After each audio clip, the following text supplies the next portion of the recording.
విజయవాడ భవానీపురంలో ఉద్రిక్తత కొనసాగుతోంది. 42 ఫ్లాట్ల కూల్చివేతలపై భవానీపురం హైవేపై బాధితులు ధర్నాకు దిగారు. సీఎం చంద్రబాబు ఇంటికి వెళ్లారు భవానీపురం బాధితులు. తమ సమస్యలను సీఎంకు వివరించాలనుకున్నారు. సుప్రీంకోర్టులో స్టే ఆర్డర్ తెచ్చినా పట్టించుకోకుండా తమ ఇళ్లు కూల్చేశారని బాధితులు ఆందోళనకు దిగారు. దీంతో పోలీసులు బాధితులకు మధ్య తీవ్ర వాగ్వాదం జరిగింది. భవానీపురం బాధితులను రేపు ఉదయం కలుస్తానని చెప్పారు స్థానిక ఎస్ఐ.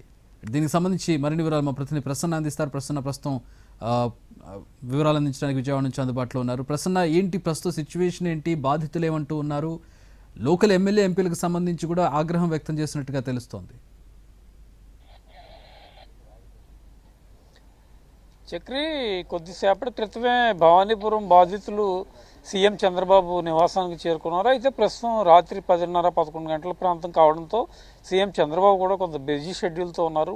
గౌతమ్ అదానీతో సమావేశంలో ఉన్నారు కాబట్టి స్థానిక ఎస్ఐ వచ్చి వాళ్ళకి సర్ది చెప్పి ప్రస్తుతం లిఖితపూర్వకంగా మీరు ఒక కంప్లైంట్ చేస్తే కనుక రేపు ఉదయం తీసుకుని, అంటే మీరు అందరూ గ్రూపుల వారీగా వచ్చినా పర్వాలేదు, లేకపోతే విడివిడిగా కంప్లైంట్ చేసినా పర్వాలేదు, లిఖితపూర్వకంగా తీసుకున్న తర్వాత దానికి సంబంధించిన వివరాలు సీఎం అధికారులకు తెలియజేస్తానని స్థానిక ఎస్ఐ చెప్పడం జరిగింది. వాళ్ళు కొంతసేపు ఇక్కడ తమ అసంతృప్తిని వ్యక్తం చేశారు. సుప్రీంకోర్టు స్టే ఉన్నా కూడా మా భవనాలు కూల్చారు, మాకు ఇల్లు వాకిలి లేని పరిస్థితి ప్రస్తుతం అయిపోయింది. 42 మంది బాధితులు ఉన్నాం. మేము ఇప్పుడు ఈ రాత్రి ఎక్కడ ఉండాలి, ఇంటికి వెళ్ళినా ఉండడానికి లేదు, ఇక్కడే ఉంటామని కూడా వాళ్ళు చెప్పడం జరిగింది. కానీ అక్కడ పోలీసు అధికారులు వచ్చి సమస్యని తీసుకుని ఈ టైంలో సీఎంను కలవడం సాధ్యం కాదు కాబట్టి తమ సమస్య సీఎం దృష్టికి రేపు తీసుకెళ్తామని ప్రధానంగా చెప్పడం జరిగింది. వీళ్ళ కంప్లైంట్స్ అన్నీ తీసుకున్న తర్వాత వాళ్ళు ఏంటంటే ప్రస్తుతం చెప్పేది అక్కడ నిర్మాణానికి సంబంధించి సుప్రీంకోర్టు స్టే ఆర్డర్ ఇచ్చింది. స్టే ఆర్డర్ ఇచ్చినా కూడా వాళ్ళు తమ భవనాలను ఒక ఇన్హ్యూమన్గా కూల్చివేయడం జరిగింది. రాత్రి ఎక్కడ ఉండాలో కూడా తెలియని పరిస్థితిలో తాము ఉన్నామని ప్రధానంగా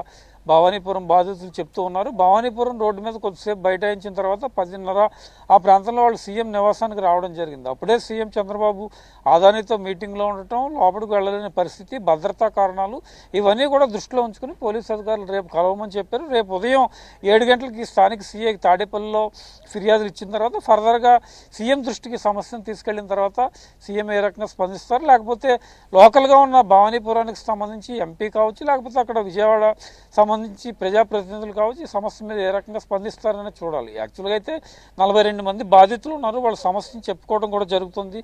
సీఎం దగ్గరికి కూడా వచ్చారు. సీఎంఏ తమ సమస్యకి పరిష్కారం చూపించాలి, తగిన న్యాయం చేయాలని కూడా చెప్తూ ఉన్నారు. కానీ ఇప్పుడున్న సిచ్యువేషన్లో, ఇప్పుడున్న టైంలో అది కలవడం సాధ్యం కాదు కాబట్టి వాళ్ళకి ఎస్ఐ రేపు పొద్దున్న రావాలని చెప్పడం జరిగింది. ఆ సూచన మేరకు లిఖితపూర్వకంగా కంప్లైంట్ చేసిన తర్వాత, లేకపోతే ఇప్పుడున్న డేటా ప్రకారం రేపు సీఎం దృష్టిలోకి సమస్య తీసుకెళ్లి ఏ రకమైన పరిష్కారం వస్తుంది, బాధితులకు ఏ రకంగా న్యాయం చేస్తారనేది మనం చూడాల్సి ఉంది.